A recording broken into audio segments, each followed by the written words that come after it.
नीतीश बाबू के नेतृत्व में बिहार ने सुशासन का जो मॉडल विकसित करके दिखाया वो अद्भुत है। नीतीश कुमार बिहार के मुख्यमंत्री थे, बिहार के मुख्यमंत्री हैं और बिहार के मुख्यमंत्री रहेंगे। सीएम या पीएम कोई भी सीट खाली नहीं है, यहाँ नीतीश कुमार जी है, वहाँ मोदी जी। क्या बताइए, हमारा नेता तो हो गया तेजस्वी यादव, आपका नेता कौन है बता दीजिए। नीतीश कुमार जी को चुनाव के लिए रख रहे हैं आगे। चुनाव के बाद भारतीय जनता पार्टी उन्हें मुख्यमंत्री नहीं बनाएगी। आप उन लोगों का क्या हाल था पहले 2005 से पूर्व? बड़े पैमाने पर अपराध होते थे और पहले की सरकार ने कुछ नहीं किया। मानसिक और शारीरिक रूप से थके और बीमार नीतीश कुमार को जबरदस्ती ये मुख्यमंत्री का मुखौटा बनाकर पीछे से बिहार पर राज करना चाहते हैं। अब वो उनकी स्थिति नहीं रहेगी। अब कोई भी मुख्यमंत्री को डांट फटकार देता है। इतने लाचार मुख्यमंत्री पूरे देश में नहीं होंगे। वो तो स्पष्ट है। देखिए, नीतीश कुमार जी मुख्यमंत्री नहीं बनने जा रहे, ये तो स्पष्ट हो गया। वो अमित शाह जी ने कह दिया। महिलाओं के लिए पहले की सरकार ने कोई काम नहीं किया। बिहार को जंगल राज से मुक्ति दिलाने में उनकी भूमिका, उसकी जितनी सराहना की जाए वो कम है। कोई भी बिहार को उस पुराने लालटेन युग में नहीं लेके जाएगा। अब तो एलईडी की दुनिया लाइट में नीतीश जी बिहार को लेकर के आगे बढ़ चुके हैं।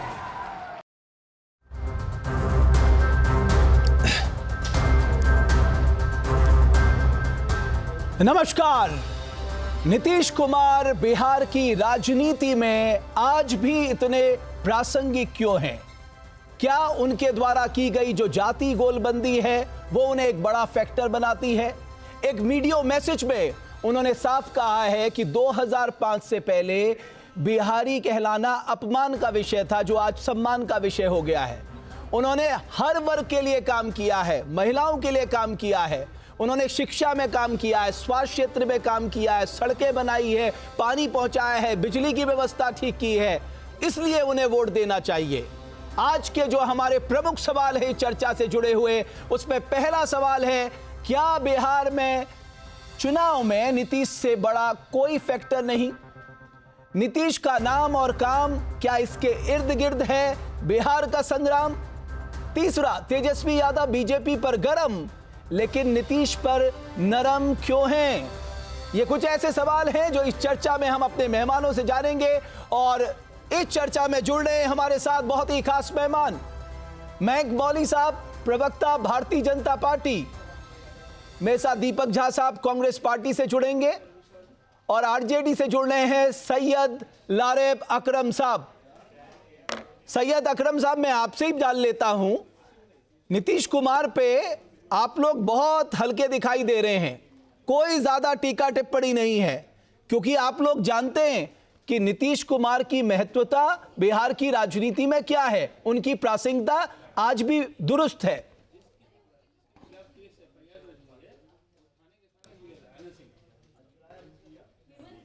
जी बहुत धन्यवाद, नमस्कार जी। नहीं, आपकी बात जो आपने कही इसमें मुझे नहीं लगता कि मौजूदा जो हालात है बिहार का और बीते कई सालों से लोगों ने विटनेस किया है। जिस बात को आपने शुरू में उठाया कि शिक्षा के क्षेत्र में काम किया या स्वास्थ्य के क्षेत्र में काम किया, वो काम कहाँ हुआ है, किस ग्रह पर हुआ है, वो पता नहीं है। बिहार एक ऐसा प्रदेश है आज भी जहाँ 6 साल में ग्रेजुएशन हो रहा है, 7 साल में सेशन हो रहा है, हर तरह का पर्चा लीक हो रहा है, एक पेपर आप नहीं करा पा रहे हैं, रोजगार की क्या सृजन आपने 20 साल में की, जवाब आपको देना है। महिलाओं के साथ जो हिंसा जिस तरह से बढ़ी है, लगातार खबरें आ रही हैं, आप मीडिया में बैठे हुए, आपके पास आपसे ज्यादा सोर्स किसके पास है? लॉ एंड ऑर्डर तो है ही नहीं है, मॉडल कोड ऑफ कंडक्ट लागू है और इस बीच में गोलीबारी हो रही है। 40-40 गाड़ियों के काफिले से एनडीए का उम्मीदवार घूम रहा है। इलेक्शन कमीशन भी मौन है, खामोश है, सरकार खामोश है, मुख्यमंत्री म्यूट है, कहां है पता नहीं, क्या बोल रहे हैं पता नहीं। तो इररिलेवेंट हो चुके हैं। बिहार के हालात के लिए जिम्मेदार बिहार का मुखिया, बिहार के मुख्यमंत्री माननीय Nitish Kumar ji. Law and order Bihar में पूरी तरह खत्म हो चुका है, ये आज की बात नहीं है।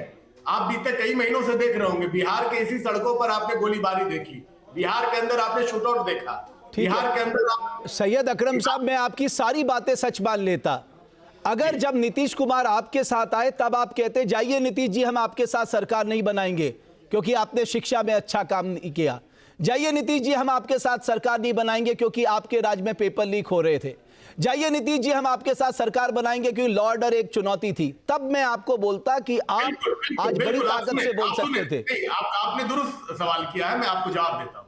जब नीतीश कुमार जी आए थे हमारे पास तो नीतीश कुमार जी ने कहा था कि हमारी पटिया बचा लीजिए, हमारे पार्टी को खा जाएगा ये लोग।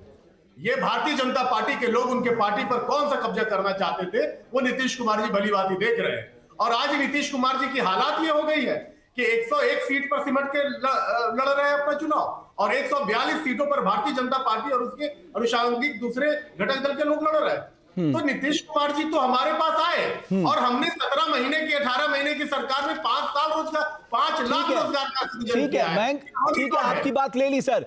मयंक मौली साहब, ये तो आप लोग आज राष्ट्रीय टेलीविजन में एक्सेप्ट कर लीजिए कि नीतीश ब्रांड जो है वो आपको बिहार में स्थापित करता है, बिना नीतीश के आपका गुजारा नहीं है बिहार में, इसलिए नीतीश इतने प्रासंगिक हैं बिहार के लिए भी और खासकर आपके लिए भी। देखिए, नीतीश कुमार जी, उनके दल से हमारा जो रिश्ता है वो विगत 29 वर्षों का है और एक नैसर्गिक रिश्ता है। दिक्कत तब हुई जब कहिए माननीय मुख्यमंत्री जी ने किन्हीं कारणवश, कहिए जैसा वो बार बार विभिन्न मंचों से बोलते आए हैं कि मैं किन्हीं सलाहकार की बातों से आकर के मैंने 2 बार गलती की है, अब जीवन में कभी वैसी गलती नहीं करूंगा। और 2 बार मौका दिया उन्होंने इनके युवराज को, दोनों बार क्या हुआ, अखंड भ्रष्टाचार में डूबे युवराज जो है अपनी कलाबाजियों से बाज नहीं आए, फिर से भ्रष्टाचार, फिर से वही सारी चीजें, फिर से वही जंगल राज। तो उन्होंने फिर कहिए वापसी की और ये बिल्कुल आपने बजाय फरमाया कि नीतीश कुमार जी फैक्टर हैं आपके जो आज डिबेट का शीर्षक है। और ये तो हमारी भी तो कामयाबी है ना कि एनडीए में कहिए पूल ऑफ सुपरस्टार्स हैं, there is a pool of Avengers, जिसमें कि जो एनडीए में नहीं, बीजेपी में कहां है, वो तो सब कुछ नीतीश कुमार के इर्द गिर्द है साहब, आपके पास तो कोई लीडर ही नहीं है। किसने आपको कह दिया? भारतीय जनता पार्टी एक आप टॉप से ऊपर से उठा के देख लीजिए, सम्राट चौधरी जी हमारे डिप्टी सीएम है, विजय सिन्हा जी हैं, उसके बाद से बहुत लंबी है, सुशील कुमार मोदी जी जो अब दिवंगत हैं, नहीं रहे, उनको नीतीश कुमार जी उनकी जोड़ी जो कहिए बिल्कुल वर्ल्ड फेमस मानी जाती थी, बकायदा राम लक्ष्मण की जोड़ी थी एक जमाने में।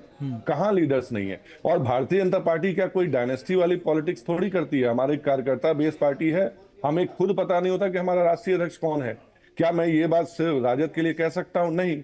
अब विगत कहिए लगभग 1997 से जब से पार्टी बनी है, आदरणीय लालू प्रसाद यादव जी आज भी उसी के अध्यक्ष हैं। ये दूसरी बात है कि वो सजा याफ्ता हैं और अपनी सजा काट रहे हैं, उसके बाद भी वही अध्यक्ष हैं। ठीक है, अगला अध्यक्ष मौली साहब, मैंने आपकी बात सुनी, मेरे साथ मैं श्वेता जी के पास आऊं। एनके सिंह साहब वरिष्ठ पत्रकार भी हमारे साथ इस चर्चा में जुड़ रहे हैं। एनके सिंह साहब, आपसे बेहतर कौन बता सकता है कि हम ब्रांड नीतीश पे बात कर रहे हैं, 20 साल के बाद भी अगर एंटी इनकम्बेंसी फैक्टर वहां पर इतने जोरों से काम नहीं कर रहा है और नीतीश के खिलाफ कोई ऐसा माहौल नहीं है, कौन सी वो बातें हैं जो नीतीश कुमार को आज भी बिहार की राजनीति में उनकी अस्पष्टता के बावजूद प्रासंगिक बनाए हुए है? नहीं, आप इसको इसी तरह समझ सकते हैं कि स्वयं आज नीतीश कुमार को अपोजिशन भी, तेजस्वी यादव भी मंचों से यही कह रहे हैं कि नीतीश कुमार का नाम अगले चीफ मिनिस्टर के लिए घोषित नहीं किया है। ये इसलिए कह रहे हैं क्योंकि नीतीश कुमार की पॉपुलैरिटी है। तेजस्वी ये जानते हैं कि नीतीश कुमार के बिना ये चलेगा नहीं। और जहां तक बीजेपी का जो कार्डिनल गलती की है बीजेपी ने पिछले 20 सालों में, अपना जो बेस एक्सपेंड करना था वो किया नहीं और नीतीश की गोदी में बैठ गए। और नतीजा आप उत्तर भारत का एनालिसिस कीजिए, हर राज्य का विज़ाविज़ साउथ इंडिया, और आप देखेंगे कि एक राज्य जहां बीजेपी की एक्सपेंशनिस्ट स्ट्रेटजी फेल हुई है वो है बिहार। और उसकी वजह यह है कि इनके अपनी हिम्मत नहीं थी कि इंडिपेंडेंटली स्वायत्त रूप से लड़ सकें। नीतीश के गलबैया डाल के उनके गोद में बैठ के बीजेपी, और ये कभी कभी लगता है कि ये सीनियर लीडर जो हैं, जो आपके बीजेपी के शीर्ष पे हैं, ये उनकी गलती है कि उन्होंने अपना कैडर और बिहार सबसे प्रोपिशियस ग्राउंड था। अगर ये चाहते तो बिहार एक मॉडल बन सकता था इनके पॉलिटिकल एक्सपेंशन का, लेकिन बीजेपी फेल हो गई। एनके सिंह साहब, ये बात तो सही है ना कि आरजेडी भी कुछ नहीं कह सकती, क्योंकि उन्होंने भी दो बार नीतीश कुमार के साथ मिलकर सरकार चलाई है, चाहे कम समय के लिए चलाई हो, लेकिन वो गठबंधन का हिस्सा रहे हैं, दोनों ने मिलकर सरकार चलाई है। तो आपकी जॉइंट अकाउंटेबिलिटी, जॉइंट रिस्पॉन्सिबिलिटी होती है उस टेन्योर की। बिल्कुल भाई, नीतीश अगर इनएविक्टेबल, मतलब जिसको कहते हैं कि इनएविटेबल फैक्टर इसलिए बन गए हैं कि वो नीतीश, वो बीजेपी हो चाहे आरजेडी हो, अगर उन्हें पॉलिटिकल स्पेक्ट्रम में रहना है तो वो नीतीश के बिना नहीं करेंगे। नीतीश का अपना सपोर्ट बेस कोई ऐसा नहीं है। आप देखिए, अगर पूरा इलेक्टोरल एनालिसिस करें तो जेडीयू का अपना सपोर्ट बेस इतना नहीं, लेकिन वो इतना जरूर है कि उनके बिना कोई पॉलिटिक्स वहां आज आप देखिए, आज जब नीतीश कुमार जा रहे, सबसे ज्यादा मीटिंग्स नीतीश कर रहे हैं, तो जो ये एलिगेशन था नीतीश पे कि साहब वो मानसिक रूप से बहुत कुछ वो वीक हो गए हैं और क्या है आज वो कर रहे, ठीक है, वो लिखा ही 100 से ज्यादा रैलियां हैं उनके हिस्से में, हाईएस्ट रैली नीतीश कर रहे हैं, और ठीक है ओकेजनल फंबल्स वगैरह वो एक अलग चीज है, वो एज भी हुई, लेकिन नीतीश के बिना बिहार की पॉलिटिक्स नहीं। और ये बीजेपी के लिए गरेबान में झांकना होगा, तो आरजेडी का तो ठीक है। श्वेता, बिल्कुल, श्वेता प्रिया भी हैं जेडीयू से हमारे साथ। श्वेता, आप मुझे बता सकती हैं कि आप क्या मानती है, कौन कौन से ऐसे काम हैं जिन्होंने उनको बहुत आज भी रेलेवेंट बना के रखा है नीतीश कुमार को? आप बेहतर बता सकती हैं।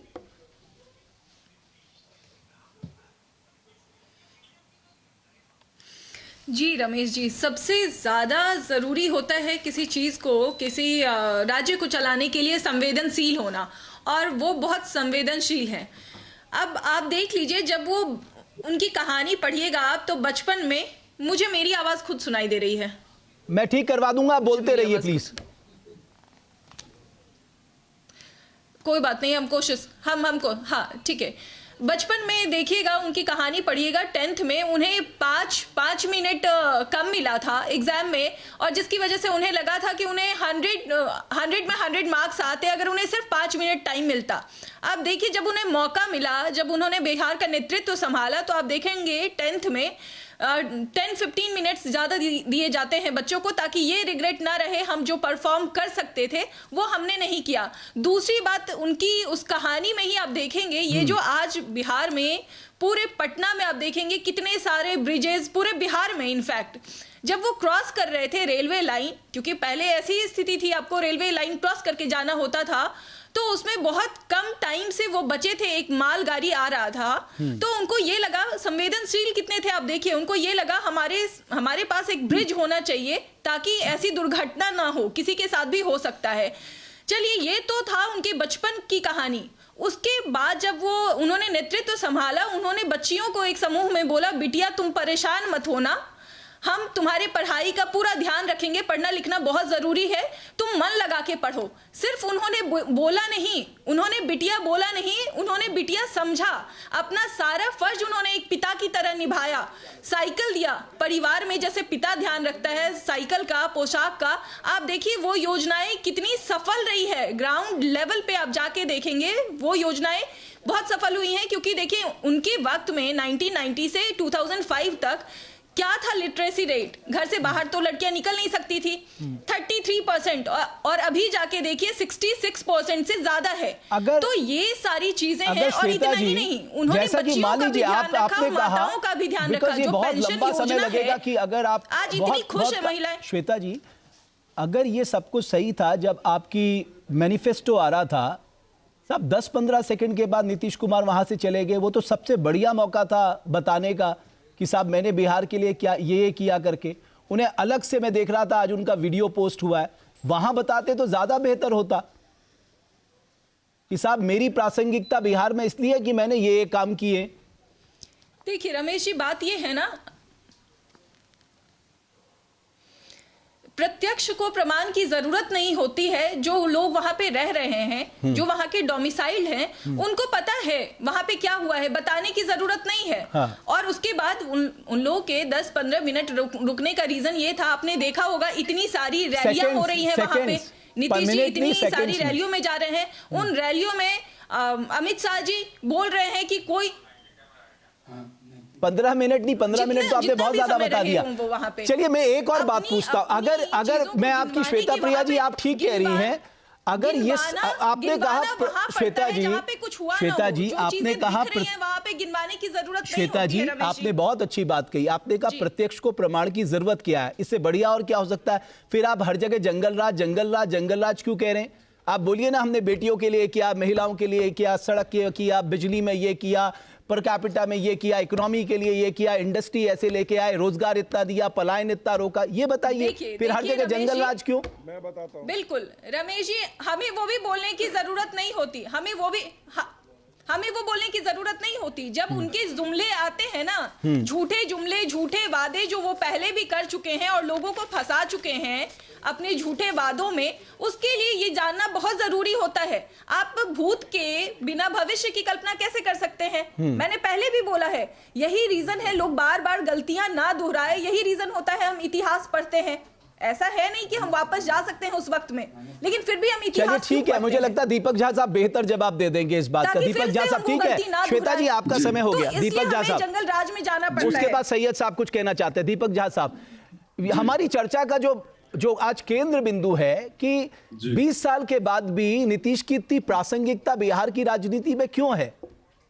जी देखिए, नीतीश कुमार की प्रासंगिकता खत्म हो चुकी है, भाजपा की प्रासंगिकता खत्म हो चुकी है, क्योंकि दोनों ही सांप्रदायिकता के नाम पर अब वोट मांग रहे हैं। इसका सबसे जीता जाता बड़ा उदाहरण है गिरिराज सिंह का ये बयान देना कि जो उनको वोट नहीं करते हैं वो नमक हराम है। इस देश की जनता को, बिहार की जनता को जिस तरीके से इनको गाली देने की जरूरत पड़ती है, वहां के एक कलाकार को, खेसारी लाल को जब ये नचनिया कहते हैं, तो भाजपा में फिर हेमा मालिनी, कंगना रनौत, मनोज तिवारी, रवि किशन, लंबा इतिहास में जाएंगे तो बहुत सारी चीजें निकल के आएंगी। बहुत सारे, अगर वो नचनिया है तो फिर महान देवता हो जाएंगे क्या? नरेंद्र मोदी जी के इर्द गिर्द नाचने वाले लोग होंगे ना। तो बात यह है कि किस तरीके से भाजपा लोगों के सेंटीमेंट के साथ खेलती है, किस तरीके से जंगल राज की बात करती है। जंगल राज का मतलब क्या होता है भाई? जंगल राज किसने कहा? सुप्रीम कोर्ट ने जंगल राज नहीं कहा था। जंगल राज इन लोगों ने स्वरचित बना दिया है। बात जंगल राज की नहीं है। अगर आप ये बताइए, चाय वाले का बेटा क्या चाय वाला ही रहेगा? कैसी बात कर रहे हैं? सफाई कर्मी का बेटा क्या सफाई कर्मी ही बनेगा? दीपक झा साहब आप ठीक कह रहे हैं, लेकिन आज क्या हुआ मालूम है आपको? खेसारी लाल यादव कह रहे थे साहब जंगल राज अच्छा था,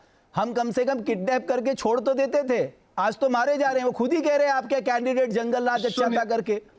रमेश जी, आप तो बिल्कुल सेंसिबल पत्रकार है और आपका सवाल मेरे को बहुत अच्छा लगा। बात है कि जिस प्रदेश का पुलिस ऑफिसर, सबसे बड़ा पुलिस मुखिया आके कहता है बिहार में तो मर्डर सीजन चलता है। आपने कहीं सुना है कि कोई प्रदेश में मर्डर सीजन चल रहा हो, क्राइम सीजन चल रहा हो? सीरीज तो चलती है, कहीं वेब सीरीज आ गई, कभी कुछ, लेकिन मर्डर सीजन बिहार में मौली साहब, वो भी मौली साहब आपकी ठीक है, दीपक झा साहब आपकी बात सुन ली है मैंने। तो इस तरीके से अब आपने देखा कल किस तरीके से गोलीबारी कांड हुई। हाँ, मैं उस पे आ रहा हूँ, दीपक झा साहब उस पे आप अपनी बात रखिएगा। मौली साहब मैं आपसे जानना चाहता हूँ, डबल इंजन की सरकार 20 साल, आप 11 साल केंद्र में, उसके बाद भी ये नमक हराम, नचनिया, ये शब्द क्यों आते हैं साहब? लोगों को बरगलाएंगे और ऐसा क्यों कहा जाता है कि जो हमें वोट नहीं देगा वो नमक हराम होगा? ये तो बहुत गलत बात है साहब। इस तरह की शब्दावली का इस्तेमाल होना चाहिए।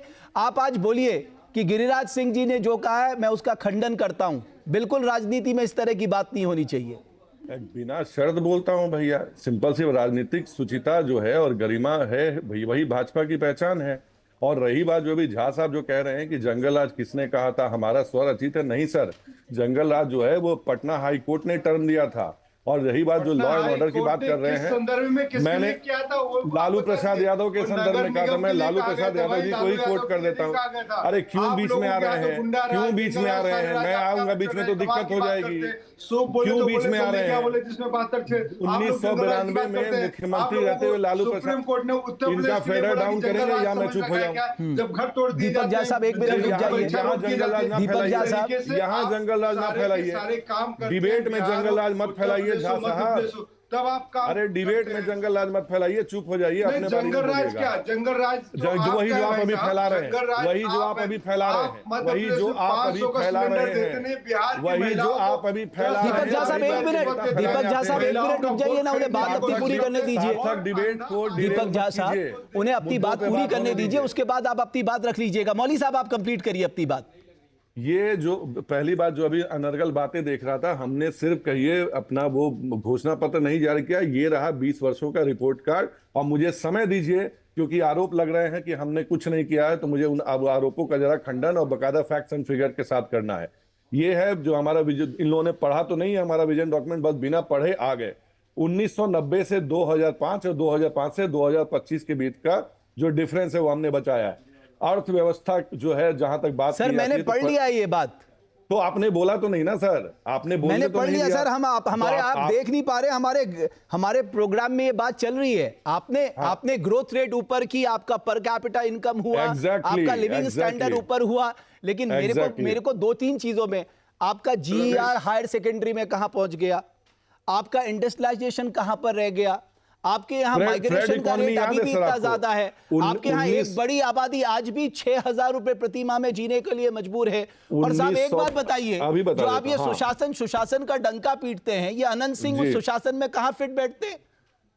देखिए मैं सबसे पहले मॉडल कोड ऑफ कंडक्ट लागू है और एक व्यक्ति की हत्या हो जाती है, उनके खिलाफ मुकदमा दर्ज हो जाता है, लेकिन अभी तक कुछ नहीं। ये कहां सुशासन के मॉडल में फिट बैठते हैं अनंत सिंह? मुझे इसका जवाब चाहिए। मैं बता देता हूं। देखिए जंगलराज और हमारे राज का डिफरेंस ये है सर कि पहले बिहार एक संगठित अपराध के कहिए उसके इन्फ्लुएंस में हुआ करता था, जहां अलग अलग गिरोह थे, गैंग वॉर लाइक सिचुएशन हुआ करती थी। और सबसे दुखद बात तो ये थी कि अपहरण जो है उसकी पकड़ जो है मुख्यमंत्री आवास में पैसे जमा करने के बाद छोड़ी जाती थी। और ये हम लोग ही नहीं कह रहे हैं, लालू प्रसाद यादव जी के साले का बयान है, जो उस दौर में कहिए शाह क्या पता उसकी डीलिंग किया करते होंगे। वो तो जग जाहिर है। एग्जैक्टली मैं कह रहा हूं अनंत सिंह कहां फिट बैठते हैं आपके सुशासन मॉडल में? अनंत सिंह कहां फिट बैठते हैं, मुझे सिर्फ इतना बताइए। अनुसंधान जारी है, अनंत सिंह के अगर नाम आया है, अगर अनुसंधान में उनका आता है, वो बिल्कुल अंदर जाएंगे, उसमें कोई दो राय नहीं है। हम ना किसी को बचाते हैं, ना किसी को फंसाते हैं, ये हमारा ध्येय है हमेशा से। जी साहब, अनंत सिंह के लिए अभी किसी अनुसंधान की जरूरत है इस देश में? क्यों नहीं है? क्यों नहीं है? जब पुलिस अपना काम कर रही है। पार्टियों का अपना अनुसंधान नहीं होता एक व्यक्ति कैसा है करके। आप एक बात बताइए सबसे नहीं, आपको नहीं पता, आप तो बिहार के रहने वाले, आपको नहीं पता अनंत सिंह कौन है जिसके खिलाफ 28 आपराधिक मुकदमे दर्ज हैं, जिसके लिए आपकी सरकार ने जेल मैनुअल तक चेंज किया? और सामने में जिस व्यक्ति की हत्या हुई वो व्यक्ति कौन था, और जिसको अभी राजद ने वहां पे कैंडिडेट बनाया, इसका मतलब एक बात बताइए, जब हॉस्पिटल में हथियार लहराते हुए गुंडे बदमाश आके किसी को गोली मार देते हैं, आप कहते हैं वो व्यक्ति भी आपराधिक किस्म का था, फिर बंद कर दीजिए थाना, बंद कर दीजिए कोर्ट, अगर सब कुछ अनंत सिंह को ही तय करने देना है तो। बात कंप्लीट करने दीजिए। देखिए संगठित अपराध का समूल नाश किया जा चुका है, निजी दुश्मनी अगर है तो नो डाउट कहिए उस ओर काम करने की जरूरत है। और ये जो सारे साहब, ये जो आपको पता है बिहार में प्राइवेट इन्वेस्टमेंट क्यों नहीं आ रहा है? क्या आप किसी मौली साहब प्राइवेट इन्वेस्टर को आप ये समझाएंगे? देखिए साहब, इंडिविजुअल क्राइम तो बिहार में है, संगठित अपराध को हमने रोक दिया है। 3 लाख करोड़ का इन्वेस्टमेंट आया है, बहुत अच्छी बात है सर, लेकिन विगत लगभग 2 लाख करोड़ की योजनाएं जो है वो फलीभूत ग्राउंड पे आ चुकी है। हमारे पास कहिए इंडस्ट्रियलाइजेशन भी शुरू हो चुका है। और जैसे अडानी पावर ले लीजिए, चाहे जारा लीजिए, वैन ह्यूसेन, पेप्सिको, तमाम कंपनी आ रही है, टीसीएस वगैरह ऑलरेडी पटना में अपने सेंटर्स खोल चुके हैं। तो जो बिहार की जो कहिए डार्क पिक्चर जो बार बार प्रोजेक्ट करने की कोशिश की है, थोड़ा कभी अच्छे और भी देखने की जरूरत है सारे लोग के लिए। सैयद अकरम साहब, तो आपको तो खुश होना चाहिए, इतनी बड़ी बड़ी कंपनीज आ रही हैं और ये सब कुछ बदल नीतीश ब्रांड की बदौलत हुआ है ना, जो सुशासन लेके आए हैं। अब आप सोचिए, आपको अपने आउटफिट के लिए बाहर नहीं जाना पड़ेगा, आपको वही मिल जाएगा। रमेश भट्ट, बस मैं अपनी बात को खत्म कर रहा हूँ। एनके सिंह जी ने एक बहुत, चूंकि इतने वरिष्ठ पत्रकार हैं, मैं इनको सुनता हूँ, पढ़ता हूँ, और इन्होंने बहुत अच्छी बात उठाई थी।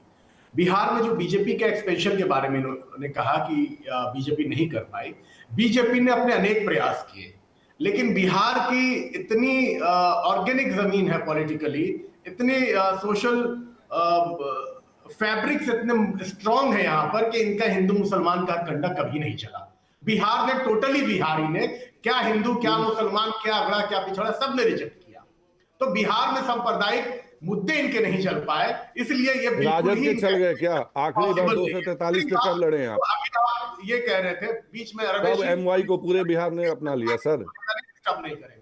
नहीं, यहाँ पर आपसे कोई पूछेगा सैयद साहब, आपसे कोई पूछेगा, चलो मान लो आप कह रहे बीजेपी ध्रुवीकरण की राजनीति करती है, आप क्या करते हैं साहब? आप भी तो वही करते हैं। आपने भी जो वोट लिया वो मुसलमानों को डरा के वोट लिया ना कि साहब बीजेपी आ जाएगी हमें वोट दे दो। ये किसने किया? आपने भी तो 1990 से लेके 2005 तक क्या किया? आप अपने को दूध का धुला मत बताइए। पर बिहारी केंद्र सरकार के पास 4200 रुपए का कर्ज था, आज के डेट में 24,000 रुपए का कर्ज है। और ये जो भाजपा के प्रवक्ता बोल रहे हैं कि 3 लाख करोड़ का इन्वेस्टमेंट आया है, मैं मुझे वो गाना याद आ रहा है, बचपन में सुनते थे, आपने भी सुना होगा, बिना बाप का बच्चा हाँ जी, क्या तुमने देखा हाँ जी। अब नौवीं फेल वालों को मैं अर्थव्यवस्था क्या समझा, मेरे समझ से परे है। आपके नेता नौवीं फेल है, वो नहीं समझ सकते कि एफडीआई क्या होता है, विनिवेश क्या होता है, नहीं समझ पाएंगे। वो कह रहे हैं ना कि मेरे पास ब्लू प्रिंट है, कहाँ है वो ब्लू प्रिंट? किसके जेब में जा रहा है? ब्लू दरवाजे में छुपा हुआ है। आज भी लोग बिलो पॉवर्टी लाइन के नीचे जी रहे हैं। आदि जो बिहार में 80% आबादी है वो $50 के नीचे, यानी करीब 70 रुपया में अपना जीवन व्यतीत करता है, 60 रुपए में जीवन व्यतीत करता है। उनके बारे में क्या जवाब है? आपने 20 साल में क्या? लेकिन सैयद साहब, उसमें भी आपकी भी भूमिका बड़ी अहम रही, आप भी तो सत्ता में थे ही ना। मैं एनके सिंह साहब का रुख करता हूं, सैयद साहब, एनके सिंह साहब का रुख करता हूं। एनके सिंह साहब, हम सुशासन की बात कर रहे हैं, ब्रांड नीतीश की बात कर रहे हैं, ये अनंत सिंह कहां फिट होते हैं साहब इस ब्रांड में? बिल्कुल सही कहा आपने। अगर अनंत सिंह को आप देते हैं, उधर शहाबुद्दीन के बेटे को दिया जाता है, तो आप समझ सकते हैं कि बिहार में एक मेंटल बैंकरप्सी है पॉलिटिकल क्लास के पास, जिसमें ये जो रॉबिन हुड इमेज वाले लोग हैं इनको लाना पड़ता है। दुलार चंद यादव का जो मर्डर हुआ है, ये कोई एक नॉर्मल चीज नहीं है, लेकिन वहां पे इसको देख के पॉलिटिकल क्लास नहीं वो करता कि अरे ये हमने क्या किया है, तो ये दिक्कत है। लेकिन यहाँ पे रमेश एक बड़ा अच्छा सवाल है कि अगर 20 साल के बाद भी आपको लालू का याद दिलाना पड़े, अगर 20 साल के सो कॉल्ड डेवलपमेंट के बाद एन चुनाव के वक्त आपको रेवड़ियां बांटनी पड़े, तो कहीं तो लोचा है, कहीं there is something amiss in the entire structure. अब वो है क्या लोचा, वो हम बता देते हैं। कभी भी किसी भी राज्य की बहबूदी जब देखी जाती है तो वो पर कैपिटा इनकम से देखी जाती है, और वो ये देखा जाता है कि नेशनल एवरेज में कहां खड़ा है। नेशनल एवरेज का 1/3 है बिहार का, और आज से नहीं है, ये 70 साल पहले से ये चला आ रहा है। तो न तो लालू ने किया न इन्होंने किया। हकीकत यह है कि इनके राज्य में आज एक नेशनल एवरेज जो पर कैपिटा इनकम का है, जो आप भी जानते हैं 1,86,000 है, आज बिहार का 60,000 से कम है। तो एक बुरी हालत है। और ये जो कह रहे 3 लाख इन्वेस्टमेंट आया, इंडस्ट्रियल डेवलपमेंट तो छोड़िए, आज वहां पे एक इंडस्ट्री थी भी जो बीजेपी ने लगाई थी। आप ताजुब करेंगे, इथेनॉल के लिए शहाबुद्दीन शाहनवाज ने बेहद मेहनत किया और छोटी छोटी इंडस्ट्री लगाने की कोशिश की। शाहनवाज सीन से बाहर है, तो इनका पॉलिटिकल जो एक्यूमेन है वो कभी कभी देखने में लगता है कि बिहार में आपने एक्सपेंशन के सारे जो वो होते हैं वो खत्म कर दिया, आप अपने को लेकर बैठ गए हैं। वरना आज नीतीश के बैसाखी पे क्यों आपको चलना पड़ता? ठीक है, मौली साहब आप जवाब दे दीजिए। एनके सिंह साहब ने बड़ी इंपॉर्टेंट बात की, एक आपके एक्सपेंशन को लेकर। बीजेपी ने तो जबरदस्त काम किया देश भर में, देखा जाए पॉलिटिकली एक्सपेंशन का। बिहार में आप कहां पीछे रह गए। एंड सेकेंड बात जो उन्होंने कही, अगर सब कुछ साहब इतना अच्छा है, बजट चुनाव से ठीक पहले बजट में मखाना बोर्ड बना दिया, 1,41,00,000 महिलाओं को 10,000 रुपए देना, पेंशन स्कीम आप शुरू से ही कर देते। देखिए, एनके सिंह साहब को हम सब सुनते आए हमेशा से, बट एनके सिंह साहब की बात पे एक ऑब्जेक्शन है मेरा। आप कहेंगे 66,000 है। नो, मैं उस पे नहीं कह रहा हूं, मैं आंकड़ों पे नहीं बात कर रहा हूं, मैं भी लॉजिकली बात कर रहा हूं। जिसपे भी जो उन्होंने एक्सपेंशन की बात करी थी, उन्होंने ये कहा कि हम बैसाखियों पे हैं। मुझे एक बात बताइए, गठबंधन धर्म निभाना क्या बैसाखियों पे होना, और ये क्या आज से हो रहा है? अटल बिहारी वाजपेयी जी के जमाने से लेके आदरणीय प्रधानमंत्री नरेंद्र मोदी के जमाने में हमारा साथ तब से रहा है। और रही बात, हमें तो कहा जा रहा है कि हम भैया बैसाखी पे हैं। एक चुनाव बताइए 1990 के बाद से, जब कांग्रेस पार्टी अकेली 243 लड़ी हो या राजद अकेले 243 लड़े हो। उनका गठबंधन है तो चलिए ठीक है, हमने गठबंधन किया और लगातार 20 वर्ष से सत्ता में है। इसलिए नहीं है कि भैया कोई बलजोरी कुछ ऐसे आ गए। बिहार की जनता हमें चुन करके भेजती है, तो उनके अलायंस को जनता रिजेक्ट करती है, हमारे को चुनती है। क्यों चुनती है? क्योंकि उसको उसमें सुशासन दिखाई देता है। लाख हमारे ऊपर आरोप लगा लिए, सब कीजिए, ऐन वक्त पे क्या होता है चुनावों में, जनता आपके जितने भी आप वायदे करते हैं, जो आरोप प्रत्यारोप लगाते हैं, उनको बाई नहीं करती है। लास्ट में वोट कहाँ जाता है?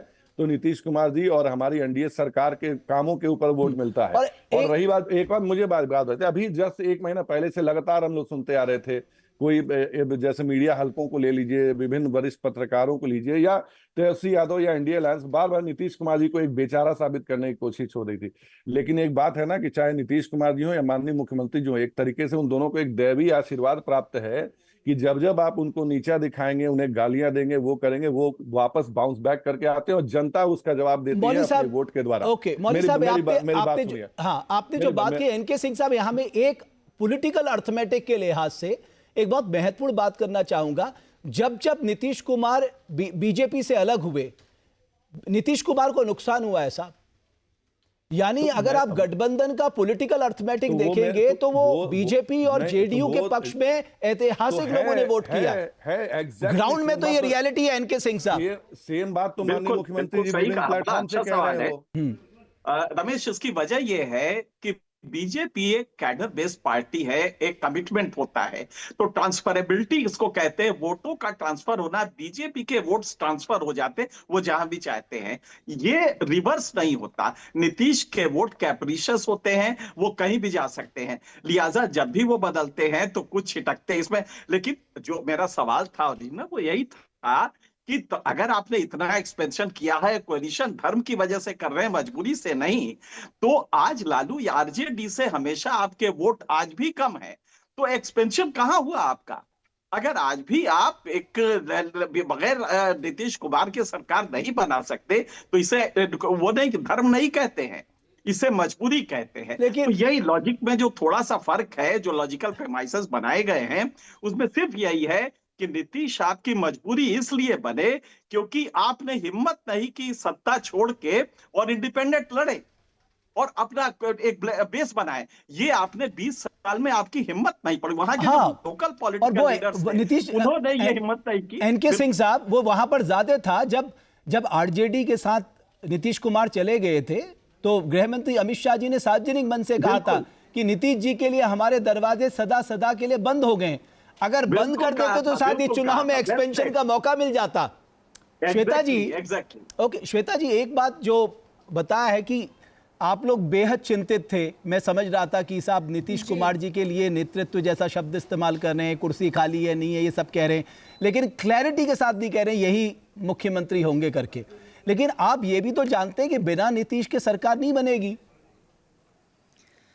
देखिए, असली ब्रह्मास्त्र तो हमेशा अपने तर्कश में लिए हुए रहते हैं। अभी हम सुन रहे थे, इन्होंने बोला नीतीश नहीं बिल्कुल भी अभी जो इन्होंने बोला कि नीतीश जी मजबूरी है, हम ये बता देते हैं, नीतीश जी कभी भी मजबूरी नहीं रहे हैं और आज भी वो विकास के लिए, बिहार के विकास के लिए बहुत ज़रूरी है। रही बात इनके बारे में जो भी कोई कुछ कह पाता है, आपने कभी नहीं देखा होगा कोई आके खुल के ये बोल पाए कि नीतीश जी बुरे हैं या कुछ इनके अगेंस्ट में कभी कोई एलिगेशन लगा होगा। अब आप देख लीजिए उनकी छवि कितनी क्लियर है, किसी का कॉन्साइंस अलाउ नहीं करता है। यहाँ पे मुझे बीच में नहीं बोलना था इसलिए, वरना दीपक झा जी ने अभी बताया था सांप्रदायिक दंगे के लिए नीतीश जी को भी उन्होंने इसमें लपेट लिया अपने शब्दों के जाल में। हम बताना चाहते हैं नीतीश जी ने एक भी सांप्रदायिक दंगा नहीं हुआ है 2005 से लेके अभी तक। इनके वक्त में जो बड़े नरसंहार हुए थे जाति के बेसिस पे वो 60 थे और सांप्रदायिक दंगे 130 से ज़्यादा थे। बताइए, सांप्रदायिक दंगे जो हुए थे भागलपुर के, उसमें भी इन्होंने कुछ नहीं किया था। इसके अलावा अभी इन्होंने जंगल राज की बात की थी, जिस पे क्लैरिफाई बार बार हमने किया है, अभी भी कहेंगे, ये किसी इंसान का स्टेटमेंट, किसी हम लोगों का स्टेटमेंट नहीं था, ये हाईकोर्ट का ही था, पटना उच्च न्यायालय का ही था। दूसरा, इन्होंने बोला कि चाय वाले का बेटा चाय वाला ही क्यों बनेगा? अब हम इनसे पूछना चाहते हैं, सीएम का बेटा सीएम क्यों बनेगा? तेजस्वी जी की अपनी क्या पहचान है? अगर ये हटा दीजिए कि वो लालू जी के बेटे हैं, अगर इन चीजों को हटा दीजिए तो क्या क्वालिटी है उनके अंदर कि हम उनको नेता चुने? ठीक है, मुझे लगता है सैयद साहब इसका जवाब देंगे, लेकिन उससे पहले दीपक झा साहब आपसे कुछ कहना चाहते हैं, उसके बाद सैयद जी के पास बोलिए। दीपक झा साहब आप जवाब दीजिए। श्वेता जी, दशक था, घोटाला दशक था वो। श्वेता जी ले ली आपकी बात सुन ली है जी। दीपक झा साहब। रमेश भाई, सबसे बड़ी बात यह है कि मैं पूछना चाहता हूं, ज्योतिरादित्य सिंधिया के बेटे की क्या काबिलियत होती कि मध्य प्रदेश क्रिकेट एसोसिएशन का चेयरमैन बन जाता है? अनुराग ठाकुर किसके बेटे हैं, ये देश को बताइए। पीयूष गोयल किसके बेटे हैं, जरा ये देश को बताइए। सबसे बड़ी बात, अमित शाह जी का बेटा जैसा बीसीसीआई का चेयरमैन तो छोड़िए, आईसीसी का चेयरमैन बन जाता है। कैसे, किस हैसियत से, किस रुतबे से बनता है? क्योंकि वो देश के गृह मंत्री का बेटा है। इसलिए श्वेता प्रिया जी, जरा सोच समझ के आइएगा, पढ़ के बताइएगा। जिनके घर पत्थर के होते हैं ना, दूसरों के ऊपर पत्थर नहीं मारते, कांच के घर वाले। तो इसलिए आप इस तरह के उल जलूल बातें मत करिए। बात यह है कि भाजपा का एक्सपेंशन की बात हो रही थी, भाजपा कहीं एक्सपेंड नहीं करी है। भाजपा ने सिर्फ और सिर्फ तोड़फोड़ किया है, पार्टियों को तोड़ा है, नेताओं को डराया है, जेल में भेजा है। चाहे मध्य प्रदेश बीच में नहीं, रमेश जी को रोकिए, बीच में नहीं बोले। मैं बीच में बोलूंगा तो बहुत मुश्किल हो जाएगी। श्वेता जी 9वीं फेल की बात करती है ना, तो फिर आप अपने प्रधानमंत्री की डिग्री दिखा दीजिए। नरेंद्र मोदी जी को कहिए कि डिग्री दिखा दे। आपका जो डिप्टी सीएम सम्राट चौधरी है, उसका दिखाइए ना डिग्री भाई। डिग्री क्यों नहीं दिखाता? वो बताता क्यों नहीं कि कौन सी यूनिवर्सिटी से, कौन से कॉलेज से पढ़ाई किया हुआ है? नरेंद्र जी धरातल से उठे हुए हैं, नहीं बोल पाता, उनके माता पिता ने उन्हें दिल्ली मुंबई पढ़ने के लिए नहीं भेजा था। श्वेता जी, कृपया करके आप ऐसे शब्दों का चयन ना करें जो आपके अपने गालों पे चाटा पड़ जाए। सम्राट चौधरी डिग्री दिखाएंगे नहीं, नरेंद्र मोदी जी डिग्री दिखाएंगे नहीं, और 9वीं फेल कहने के लिए आप आ जाएंगे। खैर, 9वीं फेल बिहार की जनता को अब आप कहना छोड़ दीजिए। बिहार की जनता कह रही कि वो पलायन नहीं करेगी। इसके लिए आपने 20 साल में क्या किया? बिहार की जनता ये कह रही कि आपने रोजगार के लिए क्या किया? बिहार की जनता कह रही कि डीजल, पेट्रोल, गैस सिलेंडर आप 500 रुपए में क्यों दे रहे? 50 रुपए में डीजल क्यों दे रहे? बिहार की जनता आपसे पूछ रही है, लेकिन आप नरेंद्र मोदी के ऊपर कोई एलिगेशन नहीं है, नीतीश कुमार के ऊपर एलिगेशन नहीं है। अरे जो एलिगेशन लगाते हैं आप उनको जेल में डाल देते हैं, उनको गोली मार देते हैं। बात यह है कि एलिगेशन की बात है ही नहीं। सीएजी ने कहा 70,000 करोड़ का घोटाला। अब क्या भैया दिन में दिया दिखाया जाएगा? क्या रोशनी कैसे डाली जाए? आप बताइए ना, 70,000 करोड़ का घोटाला सीएजी ने कहा कि बिहार सरकार ने किया है, जिसका कोई हिसाब किताब नहीं है। अब आप बताइए, उस 70,000 घोटाले को घोटाला नहीं कहेंगे, वो मंदिर का प्रसाद है, चढ़ावा है क्या? वो बीजेपी और जेडीयू के लिए चढ़ावा है क्या बिहार की जनता की कमाई का? उसका कोई हिसाब किताब नहीं होगा। अरे उस वक्त में भी, जिस वक्त की बात आप कर रहे हैं, तो बड़ा दोहरा चरित्र भाई लोगों का। जो मतलब 70,000 का घोटाला हो चुका है। दीपक भाई वो ये कहते हैं, श्वेता जी वो ये कहते हैं कि पॉलिटिकल, एक मिनट, पॉलिटिकल फैमिली के होने का बेनिफिट क्या होता है? एक मिनट रुकिए ना श्वेता जी।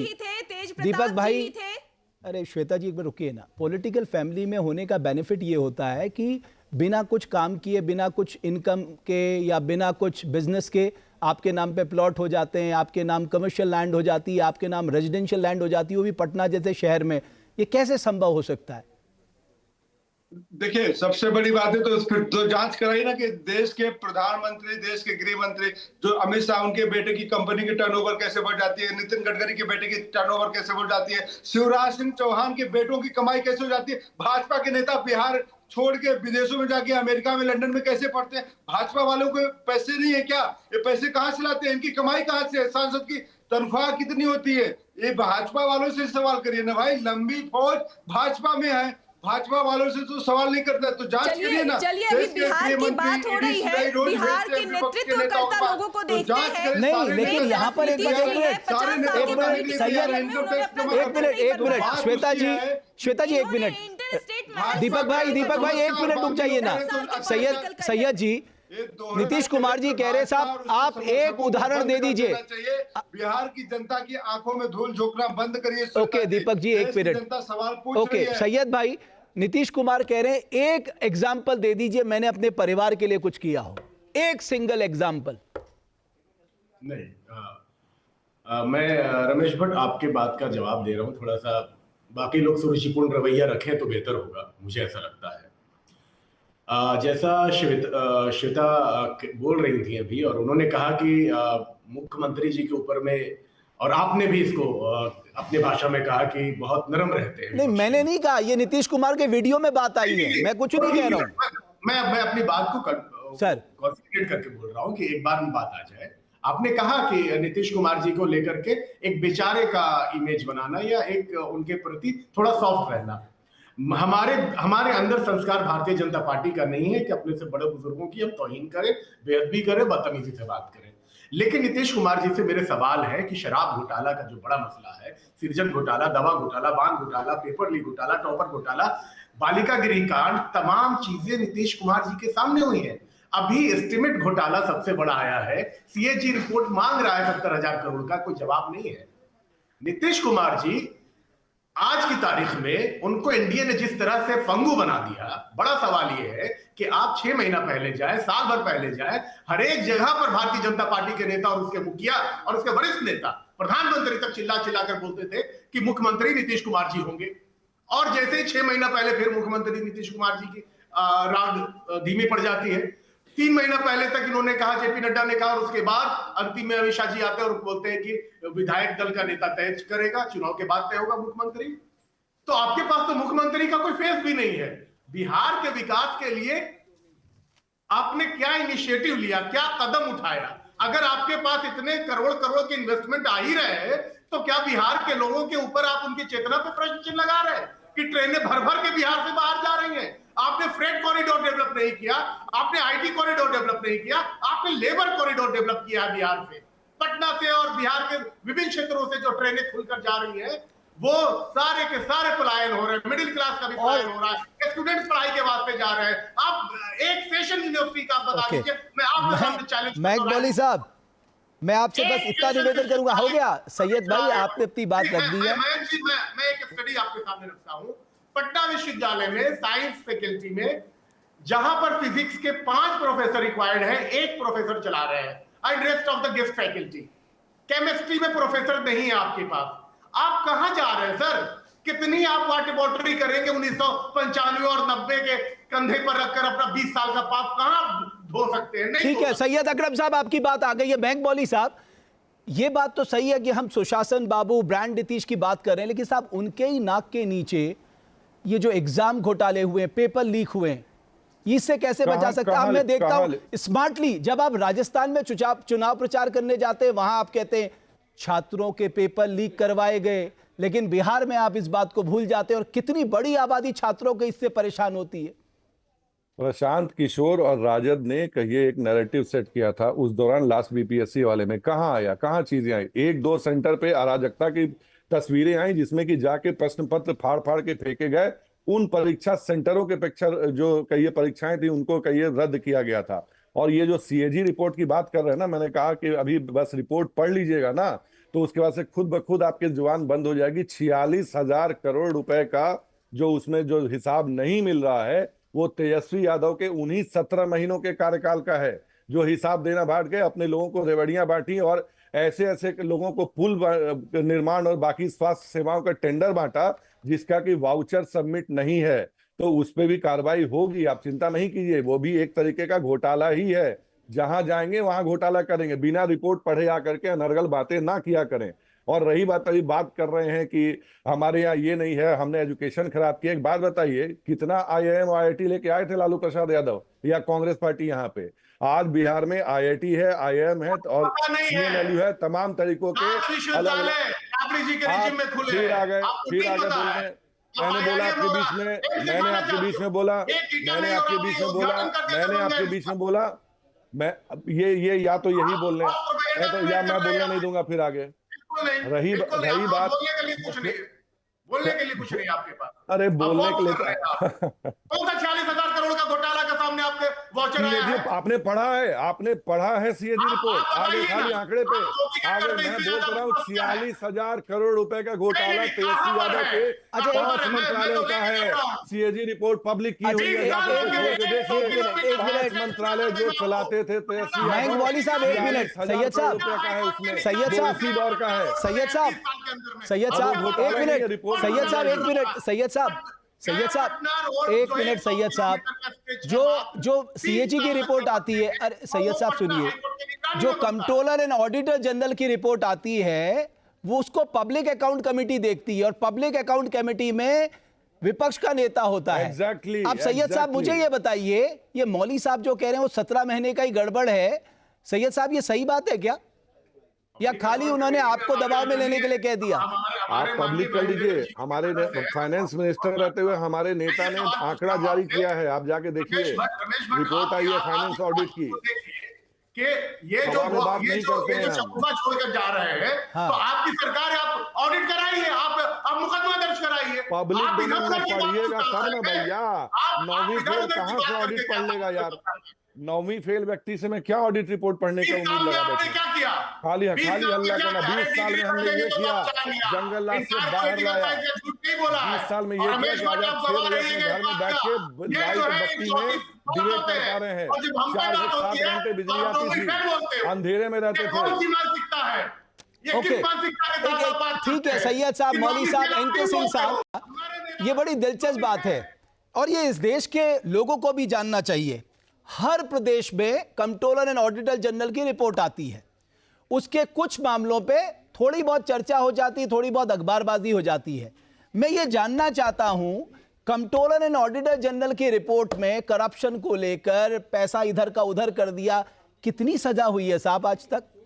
ये पब्लिक अकाउंट कमेटी के लोग कहां बैठे रहते हैं और उसके बाद वो विधानसभा के पटल में पेश होती है, नियम है, बाकायदा प्रक्रिया है, कुछ नहीं होता साहब। बिल्कुल रमेश, आप बहुत दिन तक लोकसभा में भी देखे हैं और आप व्यक्तिगत रूप से ऐसे जर्नलिस्ट देखे हैं लोकसभा के प्रोसीडिंग्स को, ये सेंट्रल लेजिस्लेचर हो या स्टेट लेजिस्लेचर्स हो, यहाँ पे सीएजी की रिपोर्ट की जिस तरह अवमानना हो रही है, हम लोग के जमाने में जब हम लोग एक्टिव उसमें थे तो कम से कम हाउसेस डिस्कस करती थी, थ्रेडबेयर डिस्कस करती थी, और भले, लेकिन आप जरा सोचिए कि आज चुनाव में हमारे प्रखर प्रवक्ता ने ये बात उठाई, लेकिन पूरे चुनाव में ये डिस्कोर्स नहीं है। तो हकीकत ये है कि असेंबली में ही नहीं है, पार्लियामेंट में भी नहीं होता है। बिल्कुल, आप याद करें सीएजी के रिपोर्ट का यहाँ पे जो नेशनल हाईवे को लेके भी कुछ आया था, बिल्कुल, लेकिन उसका तो वही है ना, चाहे कोलगेट हो, 2G स्कैम हो, जितने भी सीएजी की रिपोर्ट आते हैं, बड़े बड़े आंकड़े दर्शा दिए जाते हैं, लेकिन करना कोई कुछ नहीं चाहता। आप सबका बहुत बहुत धन्यवाद हमारी चर्चा में जुड़ने के लिए। हमारी इस खास पेशकश में बस इतना ही।